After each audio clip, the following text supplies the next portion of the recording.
தவறாக நினச்சா மட்டும்தான் இதுலேருந்து வெளில வர முடியும்.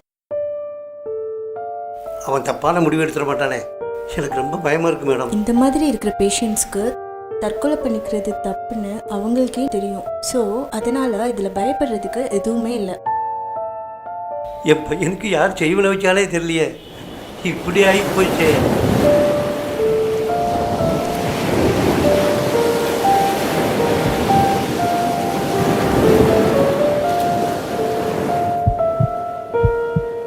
வாழ்க்கையில் எப்படியாவது முன்னுக்கு வரணுங்கிறது ஒவ்வொருத்தருடைய குறிக்கோள். அவங்களுக்கு பிடிச்ச துறையில் சாதிக்கணுங்கிறதையே ஒரு லட்சியமாக வச்சுருக்காங்க. எவ்வளோதான் பிரச்சனை வந்தாலும் லட்சியம்தான் வாழ்க்கைன்னு வாழ்ந்துட்டு இருக்கிற கோடிக்கணக்கான பேரில் நானும் ஒருத்தன். வாடா.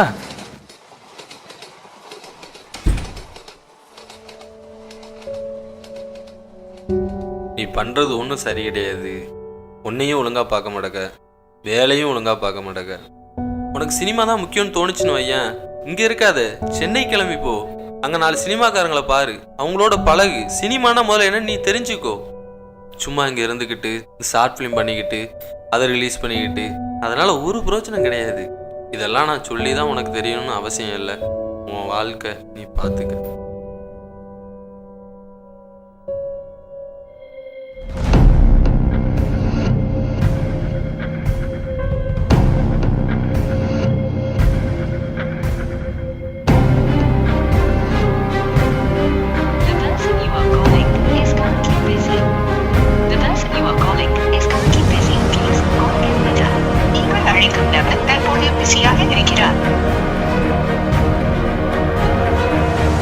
தம்பி,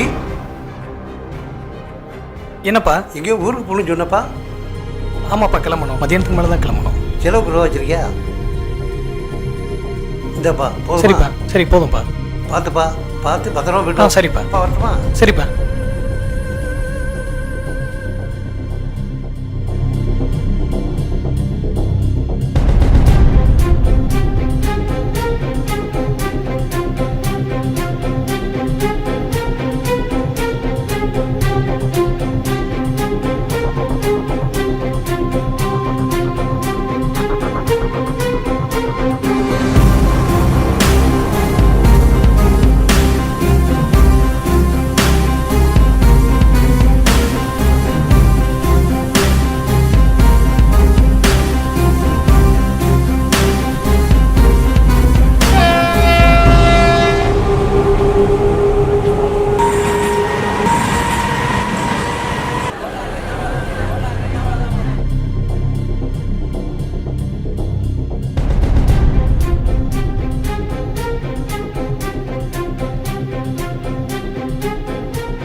சார்,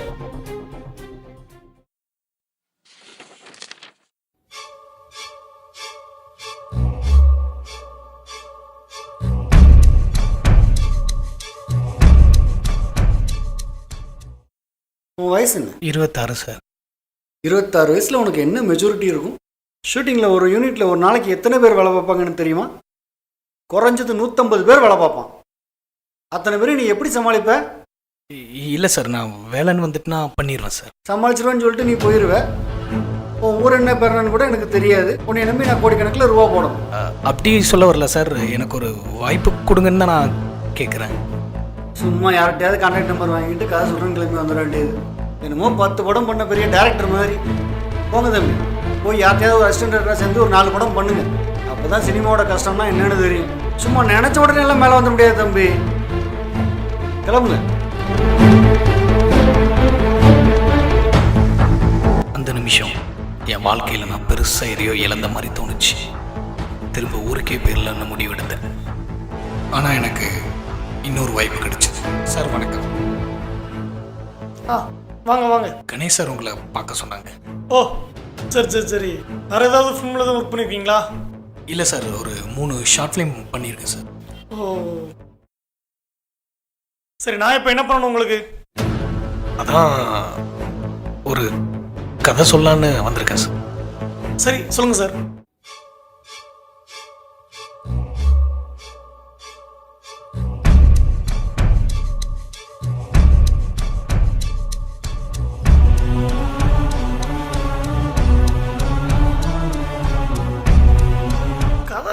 தான் சொல்கிறீங்க, ஆனால் இப்போ உள்ள ட்ரெண்டியாக இல்லையே.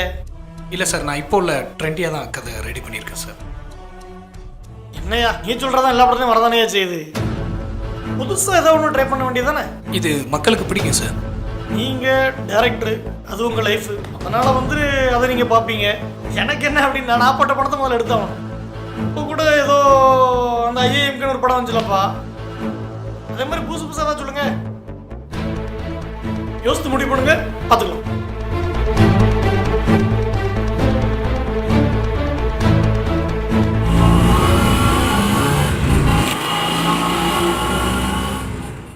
உட்காருப்பா.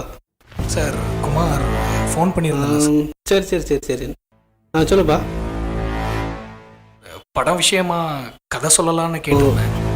என்னப்பா, ஆல்ரெடி முக்கியமான ஹீரோ வச்சு ஒரு படம் பண்ணிகிட்ருக்கோம். அதனால் ஒரு 3 மாதம் கொஞ்சம் வெயிட் பண்ணுங்கள். நம்ம அதுக்கப்புறம் பேசிட்டு என்னென்னு முடிவு எடுத்துக்கணும். ஓகே? சரி சார், தேங்க்யூ சார்.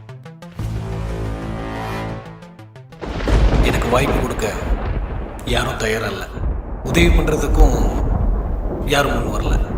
என் வாழ்க்கை ஏமாற்றத்தை நோக்கியே போயிட்டு இருந்தது.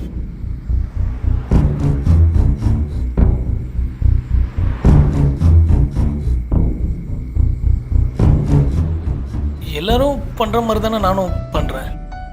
எனக்கு மட்டும் ஏன் இப்படியெல்லாம்? சரி விட்றா.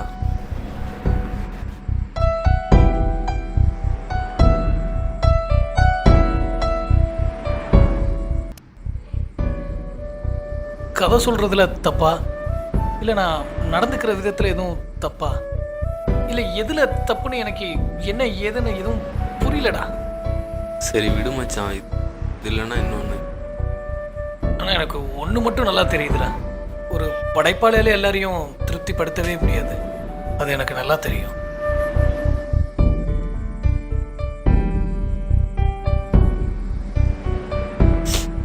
ஜெயிக்கிறனோ இல்லையோ, என்னைக்காவது ஒரு நாள் ஜெயிச்சிரோன்னு ஓடிட்டு இருக்கேன் பார்த்தியா, அந்த போதை எனக்கு போதும். எவ்வளோ தோல்வி வந்தாலும் தாங்கிக்கிடுவேன்.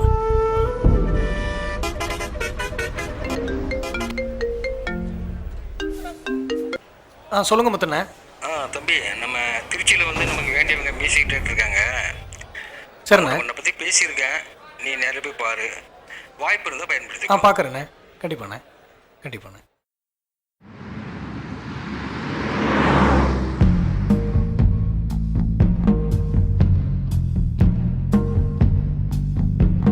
ஹோட்டலுக்குலாம் போனால் வேலைக்கு ஆகாது, பஸ் ஸ்டாண்டில் இருந்துட்டு காலையிலே கிளம்பி போயிடும். அதுவும் சரிதான்.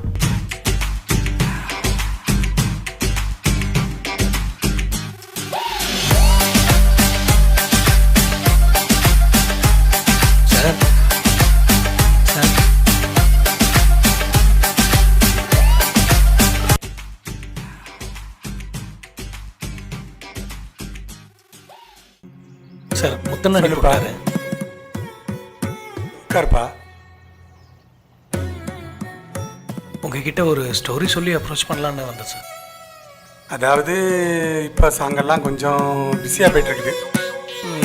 பார்ப்போமே, அப்புறம் பார்ப்போம். சார், உங்களை நம்பி வந்துட்டேன். எனக்கு ஒரு வாய்ப்பு கொடுத்தீங்கன்னா நான் கண்டிப்பாக சக்ஸஸ் பண்ணி கொடுத்துருவேன் சார். இப்போ இல்லை, வேலையெல்லாம் கொஞ்சம் பிஸியாக போய்ட்டுருக்குது. நான் ஃப்ரீயாக இருக்கும்போது அப்புறம் ஃப்ரீயாக பேசுவோம், சரியா?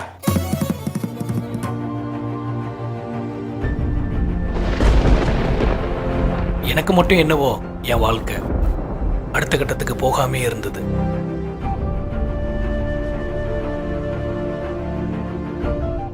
வரும்போது வாங்கிட்டு வரேன். வாங்க மணிண்ணே. வா முருகா. ஆமாம், அரை மணி நேரத்தில் வந்துடுவேன். சரி, நான் திருப்பி கூப்பிட்றேன். என்ன மணிண்ணே, எப்படி இருக்கீங்க? என்ன அதையே பார்க்க முடியல? எல்லாம் பையனுடைய ஒரி தான். அப்படியா? பையனுக்கு எதாவது அலைன் சேர்த்தும் பார்க்குறீங்களா எப்படி? பார்த்துக்கிட்டு இருக்க முருகா. நீ நம்ம ஆட்கள் ஏதாவது கொண்டு வந்தா சொல்லேன். ஆமாம், பையன் என்ன பண்ணிகிட்டு இருக்காப்புல? பையன் சினிமா எடுத்துகிட்டு இருக்கா முருகா. சினிமாவா? ஆமாம். நல்லா இருப்பீங்க என்னாச்சு.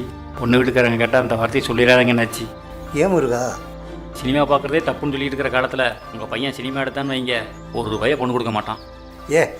என் பையன் அதெல்லாம் கெட்டிக்காரன்ப்பா. 2-3 ஷார்ட் ஃபிலிம் எடுத்து அதெல்லாம் நல்லா ஓடிக்கிட்டு இருக்குப்பா. ஏதோ வேலைக்கு போனானா, மாத சம்பளத்தை வாங்கினானா, குடும்பத்தை காப்பாற்றணும், வழியை பார்க்க சொல்லுங்க என்னாச்சு. சினிமான்னு நிறைய பேர் வாழ்க்கையை தொலைச்சிட்டு இருக்கான். சரி முருகா. நீங்கள் என்னன்னாச்சு, விவரம் தெரிஞ்ச ஆடு, புத்திமதி சொல்ல வேண்டாமாண்ணாச்சு.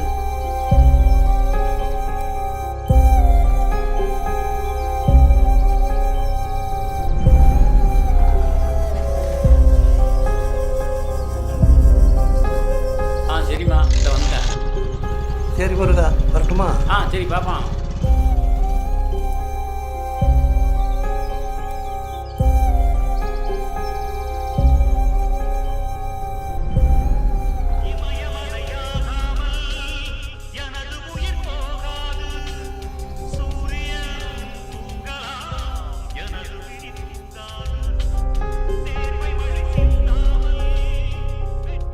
இவ்வளோ தீவிரமாக இருக்கிறவன்ட்ட சொன்னால் எப்படி கேட்பான்?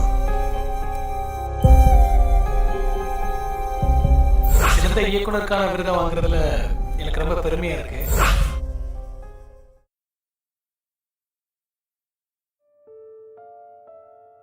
தம்பி, என்னப்பா? அப்பா ஒன்று சொல்லுவேன், கேட்பியா?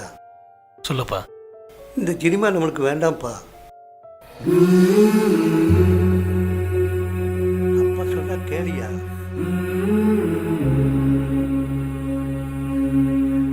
நீ எனக்கு வேலையா?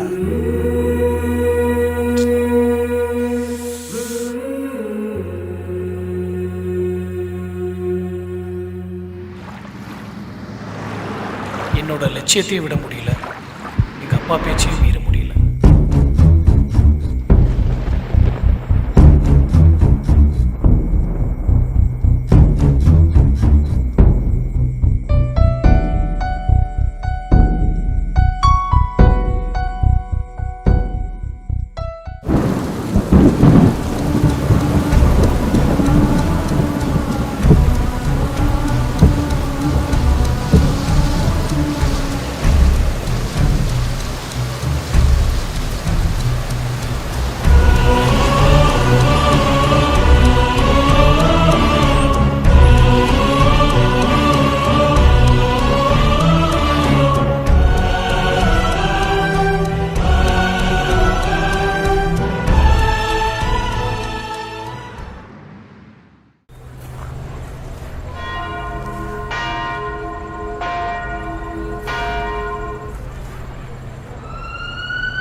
இல்லடா, அடிக்கிற வெளில மொட்டை மாடல நின்றுட்டு இருக்கேன்.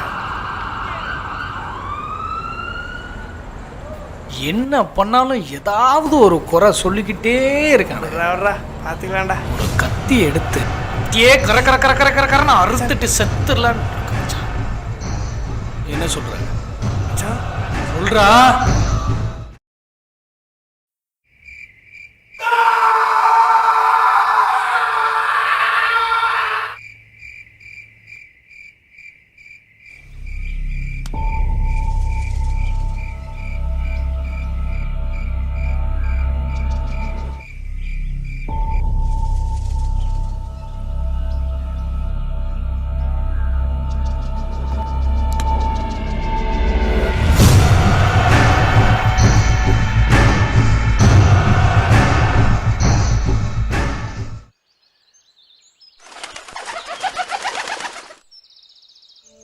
மச்சான், இங்கே தனி என்னடா பண்ணுற? ஒன்றும் இல்லை மச்சான், உங்ககிட்ட ஒரு விஷயம் சொல்லணும். அதுக்கு இது சரியான நேரமான்னு தெரியல. தனியாகவே இருக்க, தனியாகவே பேசிக்கிட்டு இருக்கியா? அதான் அக்கம் பக்கத்தில் இல்லை பைத்தியம் அப்படின்னு சொல்கிறாங்க. ஓ, பைத்தியம். நான் அப்படியே தப்பாக நினைக்கிறேன் மச்சான். இருந்தாலும் நம்ம ஒரு டாக்டரை கன்சல்ட் பண்ணுறது நல்லது தோணும்.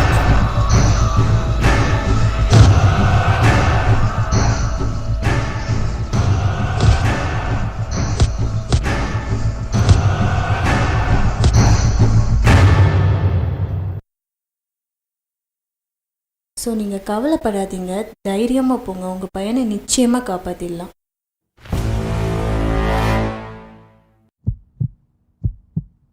லட்சியத்தை அடைய ஒரு ஆயுள் இருக்கு, ஆனா இன்னைக்குள்ள வாழ்க்கைய நாளைக்கு வாழ முடியாது.